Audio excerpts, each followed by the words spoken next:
Halo guys, Presiden pertama Indonesia Soekarno dikenal sebagai sosok pemimpin yang tegas dan karismatik. Selain itu, Soekarno juga pandai memikat wanita dan peraih ulung. Kepandaiannya ini membuatnya memiliki banyak sekali istri. Sifatnya ini kadang membuat istri-istrinya harus menahan hati melihat kelakuan Soekarno. Dari wanita-wanita yang dinikahi oleh Soekarno, beberapa dari mereka berani untuk meminta cerai kepada sang proklamator. Kira-kira siapa saja ya istri dari Presiden pertama Indonesia ini yang berakhir dalam perceraian? Sebelum melanjutkan videonya, jangan lupa untuk klik tombol subscribe dan nyalakan loncengnya terlebih dahulu ya guys, agar channel ini bisa selalu upload video untuk hiburan dan menambah pengetahuan kamu. Siti Utari. Siti Utari adalah anak dari Hos Cokroaminoto, yang mana adalah mentor dari Soekarno ketika sedang menjalani pendidikan di HBS Surabaya. Lantaran menumpang di rumah Hos Cokroaminoto, Soekarno muda pun bisa dekat dengan keluarganya. Pernikahan mereka dipicu rasa hormat Soekarno pada sang guru yang sedang dilanda masalah. Soekarno memutuskan untuk menikahi Utari pada tahun 1921. Saat itu, Utari baru ditinggal mati oleh ibunya. Kematian ibu Utari membuat Cokroaminoto dilanda keterpurukan. Melihat mentornya tak kunjung move on atas kepergian istrinya, Soekarno dengan inisiatifnya sendiri mengajukan diri untuk menikahi Utari demi meringankan masalah yang sedang menimpa sang mentor. Usia mereka berdua masih sangat muda waktu itu.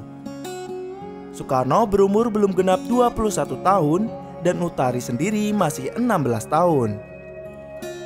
Soekarno sebenarnya belum siap untuk menjalani layaknya kehidupan pernikahan pada umumnya, dikarenakan ia masih ingin fokus menjalani pendidikan.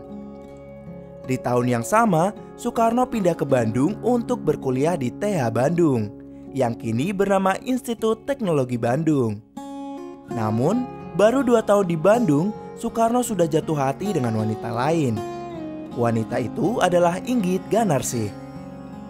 Akhirnya, Soekarno pun bercerai dengan Utari pada tahun 1923 dan memulangkannya ke Cokroaminoto dengan baik-baik. Tetapi, akibat perbuatannya itu membuat hubungannya dengan Cokroaminoto merenggang. Inggit Ganarsih. Kisah cinta Soekarno dan Inggit berawal dari asmara yang terlarang.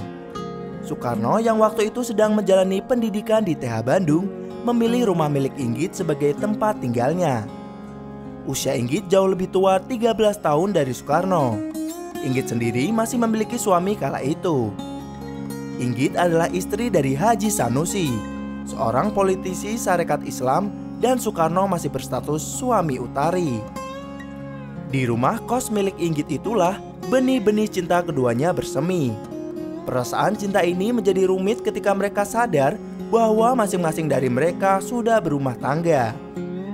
Sampai akhirnya mereka memutuskan untuk menikah pada tanggal 24 Maret 1923. Pernikahan itu harus mengorbankan perceraian antara Inggit dan Haji Sanusi, juga Soekarno dan Utari. Susah senang dilalui bersama. Walau Soekarno harus menjalani pengasingan ke banyak tempat karena kondisi politik di tanah air kala itu, Inggit selalu setia mendampingi sang proklamator. Salah satu tempat yang pernah menjadi tempat pengasingannya adalah Bengkulu, di mana Soekarno pertama kali bertemu Fatmawati. Singkat cerita, Soekarno pun jatuh hati dengan Fatmawati dan ia berencana untuk menikahinya. Soekarno pun lalu meminta izin dengan Inggit untuk menikahi Fatmawati. dan meminta ke lapangan hatinya untuk bersedia dimadu. Soekarno beralasan bahwa ia ingin memiliki keturunan.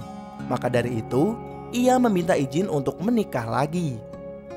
Karena pernikahannya dengan Inggit tak kunjung dikaruniai buah hati. Namun Inggit yang menemaninya sekitar 2 dekade itu memilih cerai daripada harus dimadu. Perceraian mereka disertai sejumlah perjanjian perceraian, seperti janji Soekarno untuk membelikan rumah untuk Inggit. Kartini Manopo. Kartini Manopo adalah seorang pramugari dari maskapai Garuda Indonesia. Kisah mereka berawal dari kekaguman Soekarno pada lukisan Basuki Abduwoh. Soekarno yang sangat menyukai lukisan datang ke sebuah pameran yang dibuat oleh Basuki Abduwoh. Di sana, Soekarno melihat lukisan seorang wanita cantik yang menarik perhatiannya. Lalu, Soekarno pun bertanya pada Basuki nama dari wanita tersebut dan meminta alamatnya. Setelah beberapa kali bertemu dengan Kartini, Soekarno melontarkan lamarannya kepada Kartini, yang membuat pramugari muda itu galau bukan kepalang. Tak berlangsung lama, Soekarno pun menikahi Kartini pada tahun 1959. Tetapi mereka hanya menikah siri, dikarenakan orang tua Kartini awalnya tidak setuju atas hubungan anaknya dengan orang nomor 1 di Indonesia itu, karena harus merelakan anaknya menjadi istri kelima sang presiden. Namun, perubahan situasi politik pasca tragedi 1965 turut mengguncang hubungan Soekarno dan Kartini. Soekarno pun meminta Kartini untuk menyelamatkan diri ke Eropa. Kartini diminta pergi ke Eropa demi keselamatan Kartini dan bayi dalam kandungannya. Pada tanggal 17 Agustus 1966 di Nuremberg, Jerman, Kartini melahirkan seorang putra bernama Toto Suryawan yang dinamai sendiri oleh Soekarno. 2 tahun pasca kelahiran putranya itu, Soekarno dan Kartini memutuskan untuk bercerai. Haryati. Sejak mengagumi keindahan tarian dan kemolekan tubuh Haryati, pada suatu momen membuat sang proklamator langsung jatuh hati. Segala jurus rayuan dilontarkan untuk menjerat hati sang penari, yang juga merupakan staf sekretariat negara bidang kesenian. Soekarno akhirnya menikahi gadis berusia 23 tahun itu pada 21 Mei 1963 dengan hajatan yang sederhana. Sayangnya, di antara yang lain, Haryati termasuk yang paling tidak akur dengan istri atau keluarga istri Soekarno yang lain. Dewi Soekarno pernah berang dan naik pitam melihat kehadiran Ibu Haryati dan perkataannya. Gojang-gajing tragedi 1965 juga mempengaruhi hubungan Soekarno dan Haryati.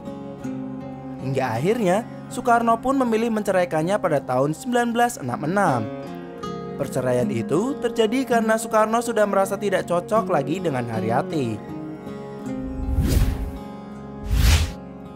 Yurike Sanger. Ini adalah kisah cinta Soekarno dengan seorang pelajar bernama Yurike Sanger. Bung Karno mengenal Yurike semasa sang gadis masih tergabung di Barisan Bhinneka Tunggal Ika di sebuah acara kenegaraan pada tahun 1963.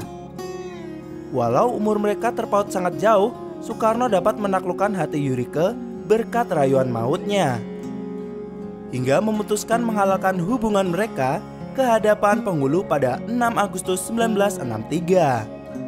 Sebagaimana dengan istri-istri yang lain, Yurike kian kesulitan bertemu suaminya pasca tragedi 1965. Terlebih setelah Bung Karno mulai sakit-sakitan. Pada suatu ketika Yurike bisa membesuk suaminya di Wisma Yaso. Tetapi Bung Karno malah melayangkan permintaan yang menusuk hatinya. Yurike diminta bercerai demi masa depan Yurike sendiri. Permintaan ini awalnya ditolak Yurike, tetapi dengan penuh keterpaksaan akhirnya ia harus memenuhi kemauan sang proklamator. Mereka pun resmi bercerai pada tahun 1967. Heldi Jafar. Kisahnya mirip Yurike Sanger. Heldi Jafar bisa bertemu dan dekat dengan Soekarno semasa tergabung di Barisan Bhinneka Tunggal Ika. Tarian lenso keduanya pada sebuah acara di Istana Negara seolah jadi titik balik kisah mereka yang sama-sama jatuh hati. Seiring berjalannya waktu, hubungan mereka semakin dekat. Sampai akhirnya Soekarno meminangnya dan menikahinya pada 11 Juni 1966 di Istana Merdeka. Namun, hubungan pernikahan mereka hanya bertahan sampai 2 tahun. Selain karena sudah dimakzulkan oleh Soeharto, kondisi sang pemimpin besar revolusi pun mulai dilanda sakit-sakitan. Untuk bisa bertemu dengan suaminya saja, ia harus ke rumah Yurike. Di sisi lain, Heldi mulai gundah karena ada orang ketiga di antara hubungan pernikahan mereka. Dari para pengagum Heldi, ada seorang pemuda yang paling gigih mendekatinya. Ia adalah Gusti Suryansyah Nur, yang mana putra dari Pangeran Muhammad Nur, mantan Menteri Pekerjaan Umum. Seiring berjalannya waktu, status mereka kian tak jelas. Dibilang istri sulit, cerai pun tidak. Sampai akhirnya Heldi menerima pinangan Gusti Suryansyah pada 19 Juni 1968.